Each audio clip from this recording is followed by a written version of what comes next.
Welcome, friends, to this new video of the year entitled Change Your Clothes and Get Ready.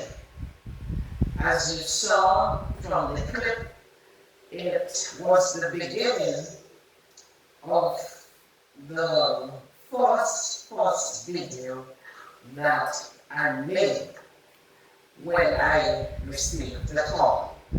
And so, happy New Year to you. I am feeling much better, and I hope that we will let our understanding cooperate with the Holy Spirit as we go along. So the message is an analysis of the current U.S. security. An analysis of the current U.S. security is indicating that the Church of Jesus Christ must prepare for war globally. Now, according to recent U.S. security information on YouTube, the U.S. Department of Defense has changed to the U.S. Department of War, revoking an earlier law on August 7th, 1789, 236 years ago, written by President George Washington, written under his administration, and that came from the White House.org. That's the website, okay? Now, this is synopsis of the change. It says the U.S. Department of Defense, that's the former name, has been renamed the Department of War, a change that reflects a new warrior ethos instilled in the armed forces. This name change was signed by President Donald Trump on September 5th, 2025. The new name aims to signal to adversaries America's readiness to wage war to secure its interests. So, this is an explanation of some of the recent dominance we have seen recently in terms of action. Now, the U.S. adversaries' description, what or who are these? According to Redacted News, December 18, 2025, based on the U.S. Department of Justice, America's adversaries are termed domestic terrorists. And the description of these include opposition to law or immigration enforcement, extreme views in favor of mass migration and open borders, adherence to radical gender ideology, anti-Americanism, anti-capitalism, anti-Christianity, hostility to traditional views on family, religion, and morality, and support for overthrowing the U.S. government. So these are what are termed adversaries. Now I will only look at two areas: anti-capitalism and anti-Christianity, and hostility to traditional views on religion. Originally I was looking at the religion, but then I get to see that the anti-capitalism is interwoven. Now, so is this what is meant by U.S. constitutional change in prophecy? Is this change or invocation enough to strengthen the first beast referred to in Revelation 13? You can see in the video, second beast, an image of Revelation 13. Right? So let's look at anti-capitalism. Now, well, of course, anti-capitalism will be against anything capitalism, right? So we see basically what has been happening to countries in the world who have tried to survive by looking at other alternatives, alright, to help their economies. So that is termed anti-capitalism, and it's against America. Right? So that will put you definitely within the context of war.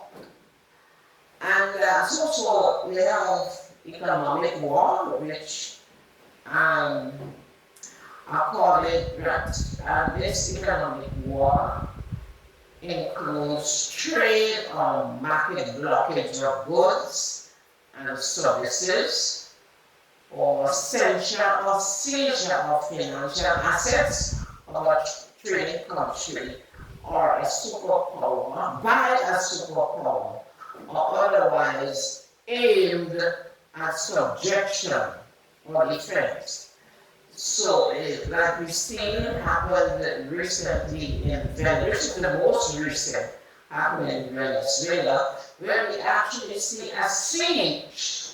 And one might not have understood what a siege really is outside of biblical context when countries barricaded Israel. But we saw this blockage of ships, and so nothing could come out of the country. I don't think anything could go in either, so nothing going in, nothing coming out. So total blockage or siege. Alright. Well, the truth is that we have been seeing this economic war taking place, by the U.S. sanctioning of countries, big countries, small countries, Western countries, countries in the global south, etc. And that has now taken a lot broader context in terms of geopolitical war, which, according to Merriam-Webster dictionary, is the influence of such factors as geography, that's where your location is, your economics, and the population, on the politics, and especially the foreign policy of a state or a country. So we have seen much of that coming out, for example, with the IMF policies which is a silent subjugation by structural adjustments. Okay, and we have seen the um, unjust interests, all right, given to nations. So you find nations, the smaller nations, or we call third world nations, and African countries, they have, the interest of returning this Mutanda and maybe Gambia to other countries that are doing well, like in the West. Okay, so it's really not a situation to actually help the countries in particular, but actually keep them in subjugation, right? And then you have, for example, the post-colonization.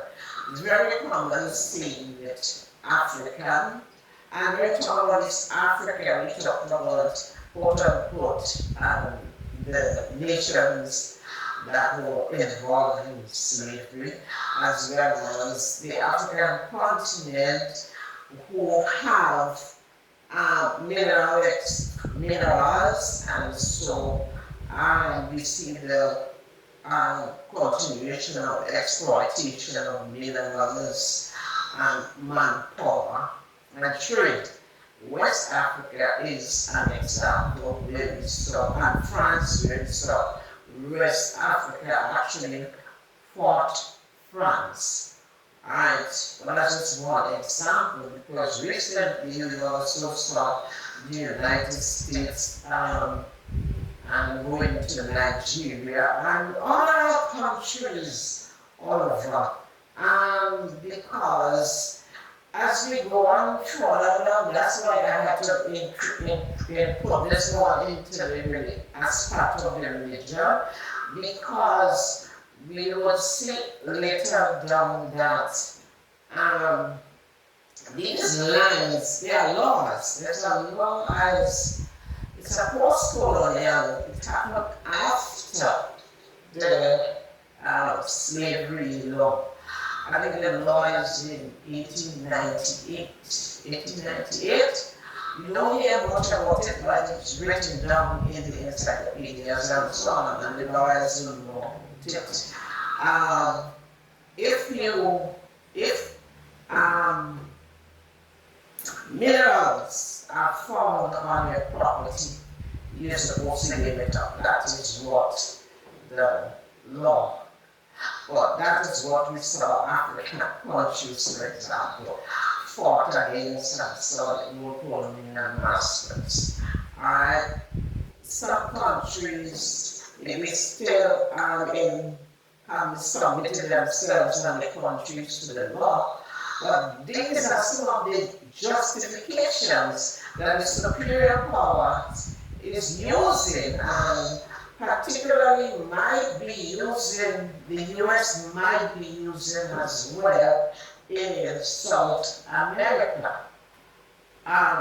Central and South. And as we said, the other European nations are doing the same. And geographical, geopolitical continued, we have intervention of countries at will by the superpower to silence the will of government, to seize assets and conduct pirating activities. We saw this in the case of Venezuela being the most recent, on January 2nd, 2026, invaded by the US Army by the administration of President Donald Trump. Okay, some of these activities we have never been so close to us, where we see this downright degradation of the sovereignty of our country, because they are speaking two languages, you are talking sovereign, but the superpower is not thinking of you as being sovereign. That was the historical lie that was actually written down on paper. But in practice, you do not see that type of respect, which is basically saying, if you are nothing, alright?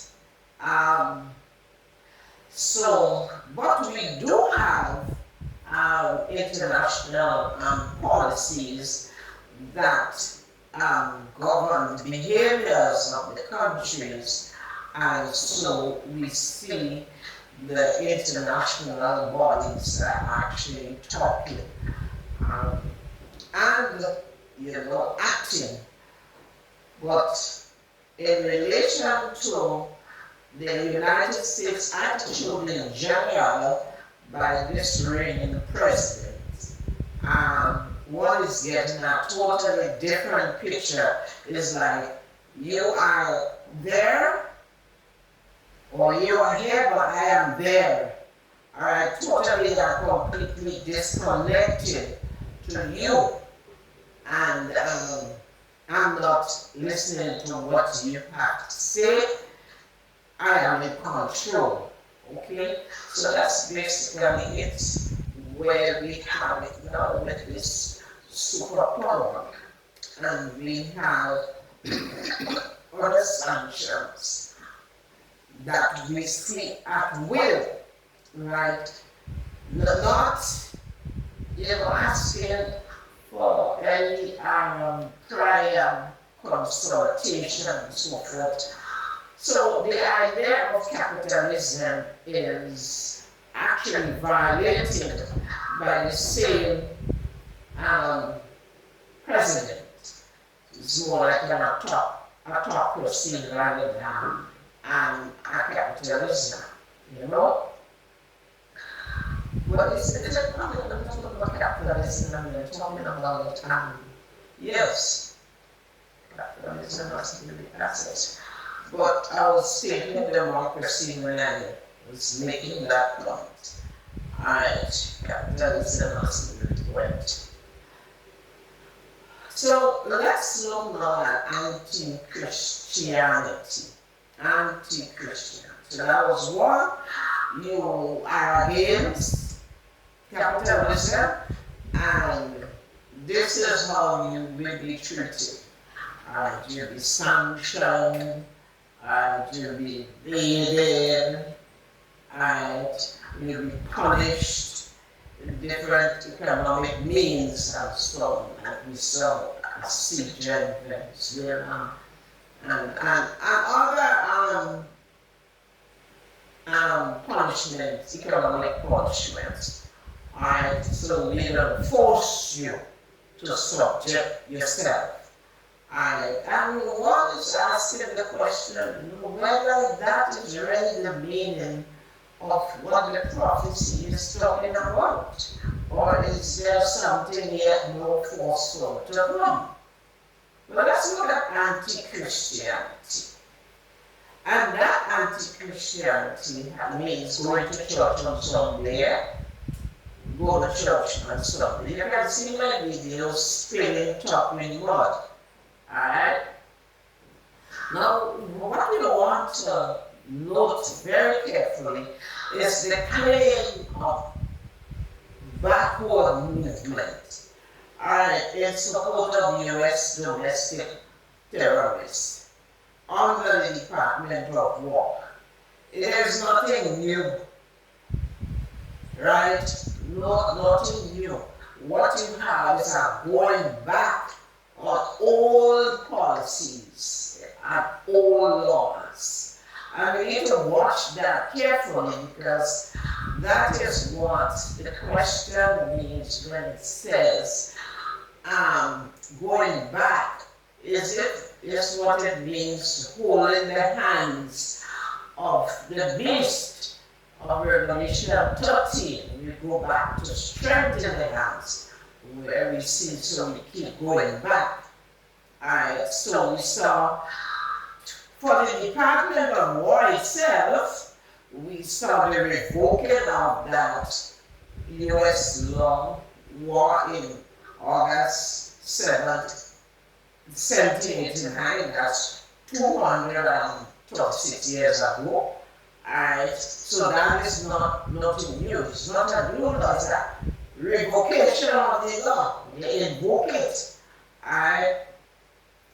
So is that what change means in the Constitution? And then there's a bill, another bill for the punishing disturbance of religious worship and Sabbath breakers. On June 18th of June 1779, and you can see that formulas online. Now, before I turn the slide for the explanation of Sabbath breakers, the bill is one bill, and it talks about punishing disturbers of religious worship. In other words, for this side of it, you have the right to congregate, right, for religious purposes, and so you have the right to complain if you are disturbed, because you will get protection. Actually, people can even go to jail for disturbing you. However, on the other side, on the other part of the bill, we have punishing Sabbath breakers. So let us look on the next slide for an explanation of Sabbath breakers. So you gotta be patient as we go. Now, for those online, we have here Sabbath breakers. Alright? And if you see this arrow, it says, if any person on Sunday. So, for the first identification, we see the Sabbath breaker is if you go to church on Sunday. Now, we're going to go through the history to that. So if you don't go to church on Sunday, you're the Sabbath breaker. Yeah? Now, if any person on Sunday shall himself be found laboring at his own or any other trade or calling, or shall employ his apprentices, servants, or slaves in labor or other business, except it be in ordinary household and offices of daily necessity, not many to folk, or other work of necessity or charity, he shall forfeit the sum of 10 shillings for every such offense. So in other words, for every person that's an apprentice, the servant, or the slave, or that you have working on Sunday, for every day he has worked, when you get caught, and you have to pay 10 shillings. You have to pay up to 10 shillings. That is an offense. Alright? So we started, what did it was today? Sunday is, if you go to church on Sunday, we have Sabbath breaker. And if you have your members of your household, and rich household includes both your family members and your slaves and other people within that extended family, if they don't rest on Sunday, you are called the Sabbath breaker, and you have to pay for each 10 shillings for each one of them that, right? Now, let's look at the original Sabbath creation. So look at the history of that word Sabbath that comes up. Alright? And so the original Sabbath creation, Exodus 28 to 11, and we read in Hebrew, right, from the Interlinear Bible. The Interlinear Bible has the Old Testament in Hebrew and the New Testament in Greek with English translation. So, anytime we have a conflict and we really want to understand better, you will look at the original to see what we find. So the reading says, and remember it says on this original Sabbath that creation, Exodus 20:8-7. Remember the Sabbath day, that's to keep it holy, right? 6 days you shall labor and do all the work. And the 7th day is a Sabbath to Jehovah your God. Now that could also be read, and the 7th day is a rest to Jehovah your God. You shall not do any work, you nor your son nor your daughter, your male slave and your girl slave, your livestock and your stranger who is within your gates. For in 6 days Jehovah made the heavens and the earth, right? The heavens are I have a video to do on creation, quite interesting. The sea, so you see the heavens, the sea and all written in them. And he rested on the 7th day. On account of this, right, that which went before, on account of this, the 6 days of work, and then stopping on the 7th day, Jehovah blessed the Sabbath day and sanctified it or set it apart for holy purposes. Alright? So that is where you see the word Sabbath coming in from Eden, according to the record from Exodus 8:20, God having given the commandment to Moses. Now in blue, right, the 7 days of the week in Hebrew, I'm going to concentrate on the blue, right, because that's how it was called up until the 1st century when names were given. So we had the first day, Yom Rishon, first day. Yom is a day, Rishon is first, Shin. I have it in this phone here, to tell you how to pronounce it. Right, so let's see if we get it quickly. I'm supposed to have it. Alright, the pronunciation, I have it there already, you can look at it here.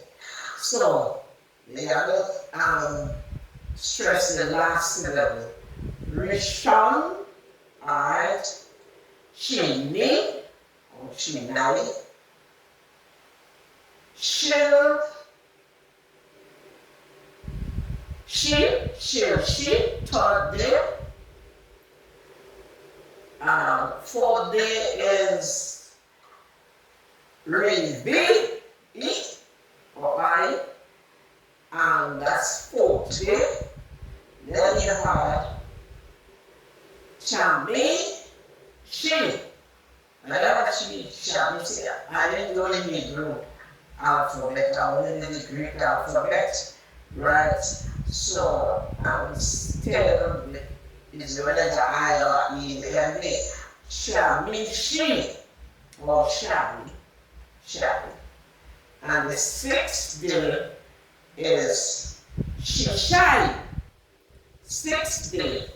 And then we have Shabbat. And they tell you to be careful when you pronounce bash, shabash. Alright? The 70, which means rest. So that is how it was told all through the time of biblical Israel. For them reading second day section, and you go down when you get to the seventh. The name of the seventh was rest. The meaning was rest. Shabash, rest. Okay?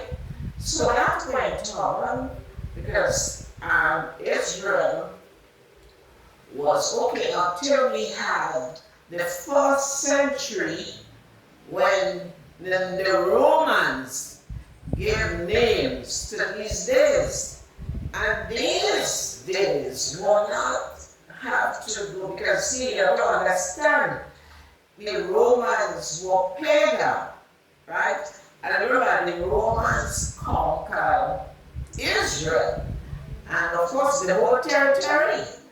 Right? Just like you have these days the United States conquering, say they conquer the world belongs to them. Right? So that's why you find this domineering attitude as well. And so you have the predominance of language. You also have the predominance of God and things like that, and other politics and so on. So then we come in with the Romans, giving them names. And these were added in the first century BC.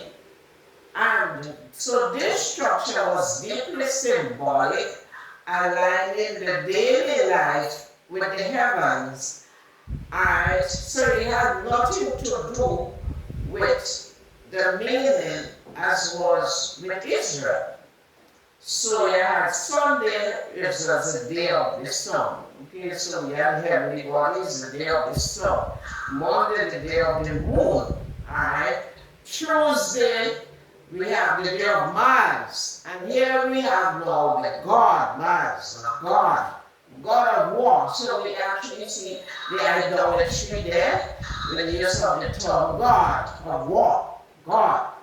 And then Wednesday, the day of Mercury, the god of commerce and communication. Thursday,